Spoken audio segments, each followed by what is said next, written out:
तो हेलो दोस्तों, आप सभी का स्वागत है आपके अपने YouTube channel air force navy study पर।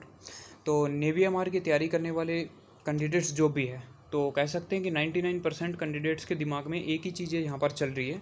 जैसा कि हम डिस्कशन करें तो सबसे पहले सभी के दिमाग में एक ही चीज़ चल रही है कि क्या सर सभी का एडमिट कार्ड आएगा। यानी कि कह सकते हैं कि 10वीं में मिनिमम आपकी 10वीं में 36% पर बच्चा पास होता है, तो क्या उसका भी एडमिट कार्ड आएगा।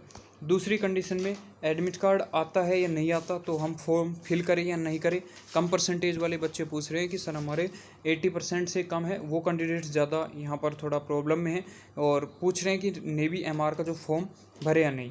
तीसरा है जिन कैंडिडेट्स की परसेंटेज अच्छी है वो यहाँ पर ये पूछ रहे हैं कि एग्ज़ाम कब तक होगा, क्योंकि आपको पता है उनको बेनिफिट है, उनका एडमिट कार्ड यहाँ पर आ जाएगा। और दूसरी कंडीशन में 1750 कैंडिडेट्स होंगे और कंपटीशन बहुत कम होगा, तो उनको ज्वाइनिंग का चांसेस वहाँ पर बहुत अच्छी तरीके से मिल जाएगा।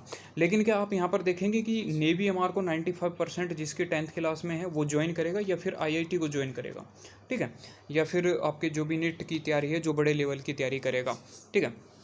अब यहाँ पर देखिए, सबसे पहले ज़्यादातर कैंडिडेट्स का दिमाग में ये है क्या सर सभी का एडमिट कार्ड आएगा। तो देखिए, सभी को मैं क्लियर बता देता हूँ कि जैसा कि AASSR का एग्ज़ाम हुआ था, तो उसी तरह आप एमआर के एग्ज़ाम को थोड़ा न माने, ठीक है। इसमें थोड़ी सी होप है वो रखे, आशा रखे। मैं ऐसा इसलिए क्यों कह रहा हूँ, क्योंकि आपको पता है कि इंडियन कोस्ट गार्ड में जीडी और डीबी जो बैच है उसका एग्ज़ाम कब होगा, सितंबर में होगा, ठीक है।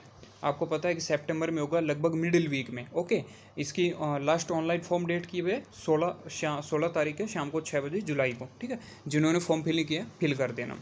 अब मैं उसका इससे तुलना क्यों कर रहा हूँ नेवी एमआर से, तो देखिए इसलिए तुलना कर रहा हूँ क्योंकि आपको पता है कि जब जीडी और डीबी का बैच यानी कि सितंबर में इसका फर्स्ट फेज होगा, तो यहाँ पर देखिए अब एक मेन बात ये है कि जब नेवी एमआर के ऑनलाइन फॉर्म आपके जुलाई में फिल होंगे, यानी कि 19 के समथिंग कब से है वो स्टार्ट होंगे, तो जुलाई में आपके ऑनलाइन फॉर्म हो गए। जुलाई के बाद आपको पता है कि अगस्त आएगा, अगस्त के लास्ट वीक तक आपके एडमिट कार्ड आएंगे, ठीक है। इसका बारे में भी डिस्कशन करेंगे कि एडमिट कार्ड सभी का आएगा या नहीं आएगा, ठीक है। अब एडमिट कार्ड क्या है, आएगा। अब सितंबर, यदि अगस्त के लास्ट में एडमिट कार्ड आएगा तो पता है कि सितंबर के मिडल में या सितंबर के लास्ट में, ठीक है। आपको पता है कि सितंबर के मिडल में, इसको मान लीजिए सितंबर के मिडल में, क्योंकि आपको पता है कि जब AASSR का एडमिट कार्ड आ गया था तो आपके लगभग कैंडिडेट्स को 12 दिन 10 दिन 15 दिन ऐसा समय मिला था, ठीक है। अब यहाँ पर आप मान सकते हैं कि सितंबर के मिडल वीक में। अब सिंपल सी बात है, जब इंडियन कोस्ट गार्ड जीडी और डीबी का बैच, ठीक है, ऑनलाइन आप बच्चों को 2.5-3 लाख बच्चों का एग्ज़ाम करा सकता है, तो ये नेवी एमआर वाला नेवी है वो 3-4 लाख बच्चों का ऑनलाइन एग्ज़ाम करा सकती है। यहाँ पर आपके ज़्यादा चांस जब बन जाते हैं सब बच्चों के एडमिट कार्ड आने के, जब वहाँ पर आपका 3 डॉट में, जैसे कि AASSR में दिया गया था उसी प्रकार 3 डॉट में आपको देखने को मिले एक टिक, यानी कि वहाँ पर आपको देखने को मिलेगी यदि इंडियन नेवी ऑनलाइन एग्ज़ाम कराती है तो उसमें आपको पेमेंट करना पड़ेगा और पेमेंट करने के बाद आप एग्ज़ाम में बैठ पाएंगे। तो इन चीज़ों को भी आपको यहाँ पर ध्यान रखना ज़रूरी है। अब यहाँ पर देखिए नेवी एमआर का फॉर्म भरे या नहीं। देखिए जो भी कैंडिडेट्स तैयारी कर रहे हैं, और मैंने देखा है कि कई कैंडिडेट्स के कॉल भी आए थे, कहा था कि सर नेवी एमआर की तैयारी हम 1.5 साल से कर रहे हैं, लेकिन अब ये लास्ट चांस है और हमारी 10वीं में परसेंटेज कम है, तो फॉर्म भरे या नहीं भरे। देखिए फॉर्म है नेवी एमआर का ज़रूर फिल कीजिए, क्योंकि इंडियन नेवी उसमें कभी भी कुछ भी चेंज कर सकती है, ठीक है। तो सभी को फॉर्म भरना ज़रूरी है, ठीक है जी, कितने लाख फॉर्म भरे जाए।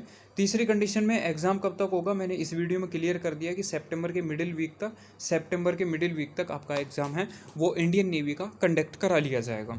तो सारी चीज़ें आपको क्लियर समझ में आ चुकी होगी, इसलिए अब किसी भी स्टूडेंट का कोई डाउट नहीं होगा और अपनी तैयारी कंटिन्यू रखिए। क्योंकि भाई कई कैंडिडेट्स कह रहे हैं कि सर 10वीं में हम तैयारी कर रहे हैं नेवी एमआर की, ठीक है, 1.5 साल से। अब ये बताओ भाई इंडियन ज्योग्राफी आपकी उसमें क्लियर है, मैं आपको कुछ डाउट क्लियर करूंगा।